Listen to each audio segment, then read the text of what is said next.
बिस्मिल्लाहिर्रहमानिर्रहीम। अस्सलाम वालेकुम नादरीन, आप यूट्यूब चैनल देख रहे हैं, मैं इमरान खान हूँ। नादरीन, ये दो खबरें मैं आपके सामने रखता हूँ, अगर आप देखें इनके कारनामे चेक करें मौजूदा हुकूमत के। ये कारनामा देखें तो आपको पता चलेगा ये पाकिस्तान के साथ कर क्या रहे हैं। इन्होंने 20 महीनों के अंदर जब से ये हुकूमत में आए हैं 12,169 अरब रुपए का कर्जा ले लिया है। 12,169 अरब रुपए का कर्जा 20 महीनों में। ये हर महीने लगभग 600 अरब रुपया बनता है। अब ये बताएं ना, ये 600 अरब रुपया हर महीने कहां पे लगा रहे हैं? बताएं ना, दिखाएं ना। ये अंदरूनी और बैरूनी दोनों कर्जे हैं। बताएं ना, 600 अरब रुपए से ज्यादा पैसा हर महीने ये लोग कहां पे खर्च कर रहे हैं? वो जगह दिखा दें जहां ये खर्च कर रहे हैं। कहीं लगा हुआ आपको नजर आ रहा है? पाकिस्तान में सारे तरक्याती मंसूबे इन्होंने रोक दिए और कर्जे लेने के इन्होंने रिकॉर्ड लगा दिए। ये पैसा लेकर कहां जा रहे हैं? कोई बताएगा पाकिस्तानियों को? ये 43 अरब डॉलर्स बनते हैं, 43 अरब डॉलर्स। 1 अरब डॉलर के लिए आप तरसते हैं। पाकिस्तान के ज़र मुबादला के ज़खायर 15 अरब डॉलर से नीचे रहते हैं और ये 43 अरब डॉलर का कर्जा ले लेते हैं। वो पैसा गया किधर? कोई सवाल का जवाब है इनके पास? रोजाना माशी अदादोशुमार हौलनाक किस्म के सामने आ रहे हैं। 100 अरब डॉलर मैं दुनिया से लेकर आऊंगा, इस बात का इस हुकूमत ने और आर्मी चीफ ने वादा किया पाकिस्तानी कौम के साथ। SIFC बनाई सफेद आती कि हम बड़ा काम करेंगे, वो कौम के ऊपर बोझ बन गया, उल्टा कौम को नुकसान हो गया।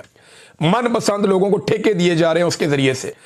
अब इस बंदे ने कुछ 40 के करीब गैर मुल्की दौरे कर दिया। हमारे वजीर आजम ने, जो जाली वजीर आजम है, 40 के करीब गैर मुल्की दौरे किए हैं इसने। आर्मी चीफ के दौरे भी शायद इससे ज्यादा ही होंगे। और 100 अरब डॉलर का वादा किया और 1 अरब डॉलर भी ये बंदा पाकिस्तान में, ये दोनों मिलकर नहीं ला सके। ये इन्होंने पाकिस्तान की इकॉनमी के साथ किया। अडियाला जेल के हवाले से खबर है, वो ये है कि इमरान खान साहब की बहनें इमरान खान साहब को कल सुबह फिर अडियाला जेल में मिलने के लिए जाएंगी। अब इनके दो ही काम रह गए हैं, या तो ये अदालतों में जाते हैं या ये अडियाला जेल में जाते हैं अपने भाई को मिलने के लिए, इमरान खान साहब की खैर खबर लेने के लिए। और दोनों जगह पे इन्हें कोई कामयाबी नहीं मिल रही। वजह पाकिस्तान की मिलिट्री एस्टेब्लिशमेंट है, उन्होंने दीवार के साथ लगाया हुआ पूरे खानदान को। इमरान खान साहब के बारे में इंफॉर्मेशन या उनके ख्यालात को आवाम तक पहुंचाने का जो वाहिद मुस्तनद जरिया बाकी बचा है वो इमरान खान साहब की ये बहनें हैं। अब इमरान खान साहब की बहनों को भी मिलने नहीं दिया जा रहा। आखिरी मुलाकात 2 तारीख को हुई थी, उसके बाद से लेकर अब तक मुलाकात नहीं होने दी गई। इमरान खान साहब को लगातार बड़े लंबे अरसे से कैद तन्हाई में रखा हुआ है, जिसको इमरान खान साहब खुद एक टॉर्चर से तशबीह दे रहे हैं कि ये जिस्मानी टॉर्चर से ज्यादा खतरनाक है। अब इमरान खान साहब की बहनों ने दोबारा जो बात की है, उन्होंने कहा जी कि हम जाएंगे अपने भाई के लिए और हम वहां पे रुकेंगी। इमरान खान साहब की बहनों ने कहा, और उन्होंने कहा जी कि हम पहले 12 बजे उठकर आ जाते थे, लेकिन अब हम धरना खत्म नहीं करेंगे, 12 बजे के बाद भी वहां पे बैठेंगे। उनसे बड़े सवालात किए गए कि आपके ऊपर वाटर कैनन का इस्तेमाल किया गया, आपको परेशान किया गया। तो मुख्तलिफ सवालात का जवाब देते हुए अलीमा खानम ने कहा कि इमरान खान 2 चीज़ें कभी नहीं छोड़ते। एक, इमरान खान अपने अल्लाह को नहीं छोड़ते, अल्लाह रब्बुल इज़्ज़त पे उनका भरोसा रहता है। और नंबर 2, वो वर्जिश नहीं छोड़ते, यानी वो अपनी जिस्मानी फिटनेस के लिए कोई ना कोई एक्सरसाइज करते रहते हैं। ये इमरान खान साहब को अगर सेल के अंदर बंद भी कर देते हैं तो वो अपने सेल के अंदर भी वर्जिश कर लेते हैं, वो अपनी वर्जिश की रूटीन नहीं छोड़ते। और ये जवाब ख़ास तौर पे उन्होंने दिया उस वक्त जब एक सोशल मीडिया पे वायरल तस्वीर, जिसके बारे में मैंने पहले आपसे बात की थी कि बज़ाहिर ये आर्टिफिशियल इंटेलिजेंस की एक तस्वीर लग रही है, तो अलीमा खानम ने उस तस्वीर को देखकर ये कहा कि उन्हें लगता है कि ये इमरान खान की असली तस्वीर है। अगर इमरान खान इस तस्वीर की तरह दिखते हैं या इस तस्वीर की तरह वो हैं जो अलीमा खानम ने कहा, अब ये तस्वीर असली है या नकली है ये बहस आप छोड़ दीजिए। अगर इमरान खान की बहन कह रही है कि उन्हें ये तस्वीर असली लगती है, तो इसका मतलब ये है कि इमरान खान साहब कैद तन्हाई में डाले जाने से पहले, यानी चंद माह पहले तक इसी तरह के दिखते थे या इस तरह का उनका फिटनेस लेवल था। तो फिर जिन्होंने इस्तिस्ना लिया उन्होंने ठीक किया। अगर वाकई इमरान खान साहब इस तस्वीर की तरह दिखते हैं तो इस्तिस्ना लेने वालों ने बहुत अक्लमंदी का फैसला कर लिया, और मेरे ख्याल में जो बाकी लोग बचे हैं उन्हें भी फिर इस्तिस्ना ले लेना चाहिए। उनका बनता है इस्तिस्ना लेना, जिन्होंने लिया, और जिन्होंने नहीं लिया उनका भी बनता है कि वो ले लें, अगर इमरान खान साहब इस तस्वीर के आसपास भी दिखते हैं तो। क्योंकि मैं जिस इमरान खान को लास्ट टाइम मिला था वो जख्मी थे, उन्हें गोली लगी हुई थी और उनके मल्टीपल इश्यूज थे, उनका वजन भी बढ़ा हुआ था।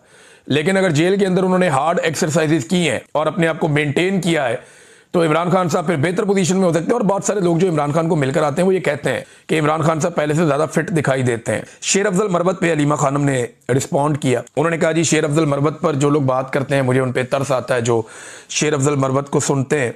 और शेर अफजल मरवत जैसे और भी हैं जिनको एजेंसी वाले छोड़ते हैं। फिर उन्होंने कहा जी मेरी बहनों को जानबूझकर निशाना बनाया गया, बाकायदा एम किया गया, टारगेट करके उन्हें निशाना बनाया गया और उनके ऊपर वाटर कैनन के प्रेशर का इस्तेमाल किया गया। वो उठती थी, प्रेशर से उन्हें फिर गिरा दिया जाता था, वो उठती थी, उन्हें प्रेशर से फिर गिरा दिया जाता था। तो फिर एजाज खान जो है वो जाके वाटर कैनन के आगे खड़ा हो गया और उसकी वजह से वाटर कैनन का प्रेशर जो है वो मैनेज हो गया, यानी उसने प्रेशर अपने ऊपर ले लिया और फिर इमरान खान की बहनें जो हैं वो वहां से निकलने में कामयाब हुई। इसके बाद एक और खबर है मेरे पास और वो ये है कि इमरान खान साहब के तशद्दुद के हवाले से आलमी सतह पे बहुत कवरेज हो रही है और ये मेरे पास इसकी कवरेज के बहुत सारे पेजेस मौजूद हैं। अक़वाम मुत्तहिदा ने जब आवाज़ उठाई इमरान खान साहब पे तशद्दुद के हवाले से तो लगातार आलमी मीडिया इसको रिपोर्ट कर रहा है। यहाँ पे चंद मिसालें मैं आपके सामने रखता हूँ। गल्फ टुडे, ये अरब ममालिक का एक बड़ा तगड़ा जरीदा, इसने लिखा है। वर्ल्ड न्यूज़ ने लिखा है इसके बारे में। फिर इसके अलावा ये दीगर कुछ और प्लेटफॉर्म्स हैं जो लगातार लिख रहे हैं इस बारे में कि इमरान खान साहब को कैद तन्हाई में रख के, द इकनॉमिक टाइम्स ने भी लिखा है इसके बारे में कि इमरान खान साहब को जो कैद तन्हाई में रखा गया है ये एक तशद्दुद है और लगातार इमरान खान साहब के ऊपर ये तशद्दुद किया जा रहा है। अक़वाम मुत्तहिदा ने इस बात की डिमांड की है कि इमरान खान साहब पे इस किस्म का जो तशद्दुद है ये बंद किया जाए। ये जनाब अब मुतालबात हैं, दुनिया भर के अखबारात में छप रहे हैं। इमरान खान होगा तो खबर आलमी सतह पे जाएगी और आलमी सतह पे एहतजाज भी होगा। तो ओवरसीज पाकिस्तानियों ने एक नई तवानाई के साथ इमरान खान के लिए या पाकिस्तान के लिए या इंसानी हकूक़ की खिलाफ वर्जियों के खिलाफ भरपूर आवाज़ उठानी है। नॉर्वे के अंदर आपने एक मुजाहरा देखा, मैं यहाँ पे जापान में आया हुआ था तो 2 प्रोग्राम हुए, दोनों में बड़ी तगड़ी तादाद ओवरसीज पाकिस्तानियों की आई। इंसानी हकूक़ की खिलाफ वर्जियाँ, मीडिया पे पाबंदियाँ, ये हमारा टॉपिक था। इमरान खान साहब के ऊपर जो ज़्यादतियाँ हो रही हैं वो हमारा टॉपिक था। जो ख़वातीन और बच्चों के साथ जुल्म हो रहा है, चादर और चारदीवारी का तकद्दुस पामाल हो रहा है, मैंडेट का एहतराम पाकिस्तान में नहीं किया जा रहा और मिलिट्री एस्टेब्लिशमेंट ने जो पाकिस्तान के पूरे निज़ाम पर कब्जा कर लिया है, ये सारी चीज़ों पे, इन सारी चीज़ों के ऊपर डिस्कशन हो रही है और लोगों के जज्बात सुनकर मैं हैरान हूँ कि ये एस्टेब्लिशमेंट सर्वाइव कैसे करेगी। लोग बहुत गुस्से में हैं और जो एस्टेब्लिशमेंट को सपोर्ट करने वाले हैं उनको अपनी पड़ गई है, मुसीबत पे मुसीबत है। वो जो मौलवी हैं उनको अवामी रद्द-ए-अमल से शदीद तकलीफ हो रही है। मौलवी बेचारे उछल कूद कर रहे हैं, वो कह रहे हैं जी हमने क्या इतना बुरा कर दिया, सारे जूते पॉलिश करते हैं, अगर हमने कर दिया तो क्या हुआ। अब मौलवी बहुत तकलीफ में, अवाम ने मौलवियों की मंजी ठोक कर रख दी है। मैं मिसाल दे देता हूँ, एक हमारे दोस्त हैं ताहिर अशरफी साहब, उन्हें बहुत ज़्यादा अवामी रद्द-ए-अमल जो है वो नापसंद आया। वो कहते हैं कि मैं जहाद में सिपा सलार के हाथ पर बैत करूंगा। मौलवी साहब, आपको जहाद का और इसका बैत का और शहादत का मतलब भी पता है। बॉर्डर पे आपने जाना नहीं है, आपके हलवे में बम किसी ने डालना नहीं है, तो आपने कहां जाके शहीद होना है। ना तुसा जाना है बॉर्डर पे और ना ताड़े हलवे च किसी ने पाना है बम, तो शहीद तो आपने होना नहीं है। और प्रोटोकॉल और सिक्योरिटियां लेके आप ऐसे फिरते हैं जैसे पाकिस्तान में आपसे ज्यादा किसी की जान को खतरा ही नहीं है। आपकी तो सत्ते खैर है, सबके साथ आपने बना के रखी हुई है। तो ये अवामी रद्द-ए-अमल के बेचारे मेरे ख्याल में खौफ में होते हैं लोग। बहरहाल जो जहाद है ना वो अफजल जहाद होता है जालिम हुक्मरान के सामने कलमा हक कहना, जिसकी तौफीक मेरे ख्याल में आपके पास नहीं है। और इस्लामी रियासत पे जहाद फर्ज कब होता है, जरा ये तो बताएं आप। फलस्तीन में और कश्मीर में जो भी मुसलमानों के साथ हो रहा है उसके बाद जहाद की फर्जियत पे आप क्या कहते हैं, जरा ताहिर अशरफी साहब इस पे भी आप रोशनी डाल दें और इस पे आपने किस किस्म का क्या मशवरा दिया है। यानी बैत करने का आपको बहुत शौक है, जहाद लड़ने का आपको बहुत शौक है, लेकिन जहाद होता है बॉर्डर पे, जहाद होता है उन जगहों पे जहां पे जुल्म हो रहा है। अब इमरान खान के लिए नाज़रीन पूरी दुनिया से आवाज़ें उठ रही हैं। खासतौर पे यूनाइटेड नेशन की खुसूसी नुमाइंदा है, उन्होंने आवाज़ उठाई इमरान खान के हक में। अक़वाम मुत्तहिदा की खुसूसी नुमाइंदा बराए तशद्दुद, ये एलिस जिल एडवर्ड्स, इन्होंने एक स्टेटमेंट दिया है। इन्होंने कहा जी इमरान खान की कैद तन्हाई को गैर इंसानी और गैर कानूनी करार देते हुए इसके खात्मे का इन्होंने मुतालबा कर दिया। इमरान खान का सेल मुसलसल कैमरों की निगरानी में है। अगर किसी कैदी को 15 दिन से जायद कैद तन्हाई में रखा जाए तो वह नफ्सियाती तशद्दुद कहलाता है। ये अक़वाम मुत्तहिदा ने स्टेटमेंट दिया और ये कहा गया कि इमरान खान साहब की ये जो गैर कानूनी कैद है ये बंद होनी चाहिए, खत्म होनी चाहिए। Enough is enough. अक़वाम मुत्तहिदा आवाज़ उठा रहा है, यूरोपीय यूनियन आवाज़ उठा रहा है, ओवरसीज पाकिस्तानी आवाज़ उठा रहे हैं, दुनिया भर से आवाज़ उठाई जा रही है। ये एक और स्टेटमेंट है, ये आप देखिए, ये जेरेमी कॉर्बिन है और ये बरतानिया के अपोजिशन लीडर हैं इस वक्त और मुमकिन तौर पर ये आने वाले वज़ीर आज़म भी हो सकते हैं बरतानिया के, अगर इलेक्शन ये जीत जाते हैं तो इन्होंने भी इमरान खान की रिहाई और उनके खिलाफ मुजालिम पर आवाज़ उठाई है और इन्होंने कहा जी कि ये ज्यादती है इमरान खान के साथ जो हो रही है, इमरान खान को फ्री करना चाहिए, उसे आज़ाद करना चाहिए। पूरी दुनिया में आवाज़ें उठ रही हैं और इमरान खान के हक में जो भी आवाज़ उठती है उस आवाज़ को दबाया जाता है। वजह क्या है?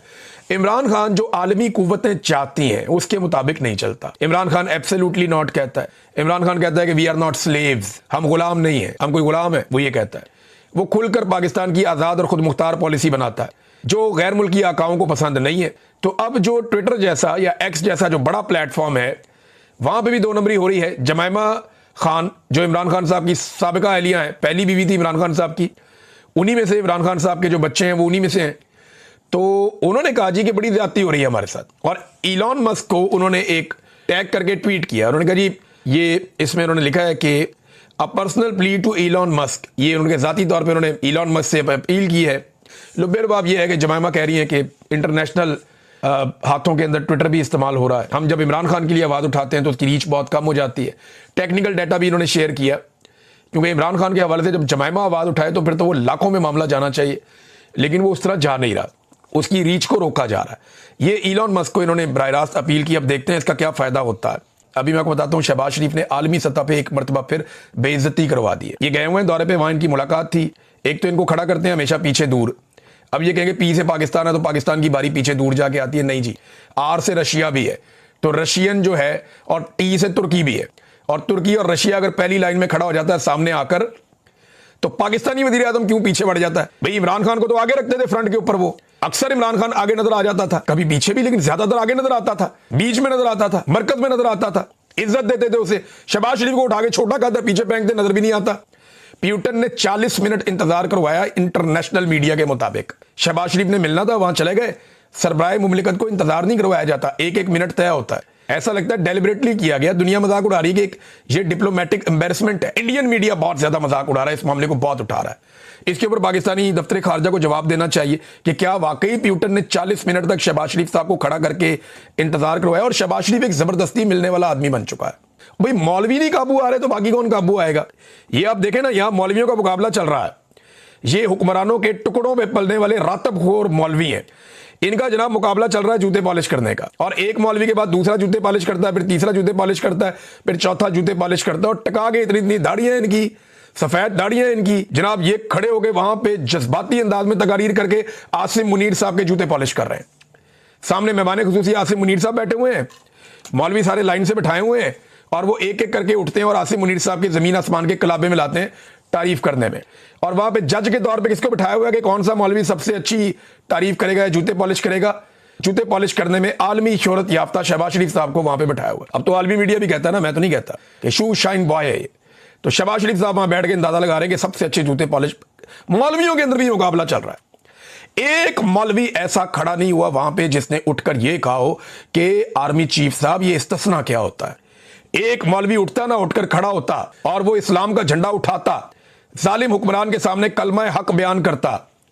चलो और कोई बात ना करता, ये तो पूछता कि जनाब साहबा इकराम ने इस्तिस्ना नहीं लिया, खुलफाए राशिदीन ने इस्तिस्ना नहीं लिया, अल्लाह के नबियों ने इस्तिस्ना नहीं लिया, आप कौन हैं जिसने गैर आईनी और गैर इस्लामी इस्तिस्ना ले लिया? एक मौलवी उठ के नहीं बोला, अंदाजा करें आप। और जो मौलवी इस बारे में बात करते हैं उनको मौका ही नहीं दिया गया। तो ये सारे रातबखोर मौलवी हैं, फ्रडिये मौलवी हैं, दरबारी मौलवी हैं, हुकूमत के टुकड़ों पे पलने वाले मौलवी हैं। इन्होंने हर मर्तबा हुक्मरानों और ताकतवरों के दरवाजों पर सजदा किया है। बड़ी डिस्कशन इस वक्त पाकिस्तान में चल रही है। वहीं से हम आगाज करते हैं कि जनरल फैज अकेला क्यों, जनरल बाजवा उसके साथ नत्थी क्यों नहीं हुआ? यानी अगर कोई जनरल फैज से सबसे ज्यादा फैज़याब हुआ तो वो शरीफ खानदान है। अगर किसी ने जनरल फैज और जनरल बाजवा से सबसे ज्यादा फायदा उठाया तो वो ख्वाजा आसिफ है, और ख्वाजा आसिफ ही आज सबसे ज्यादा जहर उगल रहा है। आसिम मुनीर जो फील्ड मार्शल है इस वक्त, उन्हें ये बयानात जरूर देखने चाहिए और याद रखना चाहिए कि यही ख्वाजा आसिफ एक दिन फील्ड मार्शल आसिम मुनीर को भी गाली देगा, और फील्ड मार्शल आसिम मुनीर को भी बुरा भला कहेगा, और ये कहेगा कि जो इंडियन तैयारे गिरे हैं ये तो शहबाज शरीफ ने और हमने बड़ी मेहनत से गिराए और बड़ी कोशिश की, और आसिम मुनीर तो इस चक्कर में ही नहीं आ रहा था, वो तो गायब हो गया था। ये बातें ख्वाजा आसिफ ने करनी है, क्योंकि ये इस आदमी का तरीकाकार है। ये हमेशा बाद में डंग मारता है। बहुत सारे ऐसे लोग हैं जिन्होंने फैज़ हमीद से बड़े फायदे लिए हैं, सियासतदान हैं जिन्होंने बड़े फायदे लिए हैं, चाहे वो PMLN के हैं, चाहे वो PTI के हैं, चाहे वो पीपल्स पार्टी के हैं, बड़े लोगों ने फायदे लिए फैज़ हमीद से। बहुत सारे सहाफ़ी हैं जिनके प्रोग्राम फैज़ हमीद ने शुरू करवाए, बहुत सारे जर्नलिस्ट हैं जिन्हें बहुत फायदा दिया, दीगर बहुत सारे लोग हैं, लेकिन उनमें से कोई भी आज फैज़ हमीद के हक में बात करने के लिए तैयार नहीं है। तो आसिम मुनीर को भी इससे सीखना चाहिए कि कल को यही आसिम मुनीर के साथ भी होगा। फैज़ हमीद के एहसानात आप देखें ना, जो अब तक रिकॉर्ड के ऊपर सामने ही, मैं छोटे छोटे चंद एहसानात बता रहा हूं। वरना फैज़ हमीद के बेशुमार एहसानात हैं शरीफ खानदान के ऊपर। फैज़ हमीद के जो चीदा एहसानात हैं मैं आपके सामने रखता हूँ। एक तो ये कि शरीफों को जो जेलों में सहूलतें मिली, जितनी भी शरीफ खानदान को जेलों के अंदर तो ये शहनशाहों की तरह ज़िंदगी गुजार रहे थे, वो सारी सहूलतों के पीछे फैज़ हमीद था। फिर सलमान शहबाज को, जब सलमान शहबाज की गिरफ्तारी का वक्त आया तो वक्त से पहले पाकिस्तान से जो फरार करवाया सुहेल वड़ाइच और दीगर कई सहाफ़ियों के मुताबिक, बल्कि मैंने ये बात सुनी थी आरिफ हमीद भट्टी साहब से, उन्होंने भी ये कहा था, ये खबर सबसे पहले शायद आरिफ हमीद भट्टी साहब के पास थी, उन्होंने शायद दी भी थी ये खबर, लेकिन मैंने उनके मुंह से भी सुना कि सलमान शहबाज को पाकिस्तान से फरार करवाने में फैज़ हमीद का हाथ था। शरीफ खानदान के कई ऐसे लोग जिनके नाम आप नहीं जानते, उनको पाकिस्तान से निकालने में और उनको उनके केसेस के हवाले से पहले से बताने में फैज़ हमीद का हाथ था। ये विकेट के सारी तरफ खेल रहा था। तो फैज़ हमीद ने बड़े एहसानात किए हैं। इसके बाद जो नवाज शरीफ को जाली जो प्लेटलेस रिपोर्टें थी वो किसने बनाकर दी, किसने निकाला नवाज शरीफ को पाकिस्तान से बाहर? उस वक्त DGISI फैज़ हमीद था।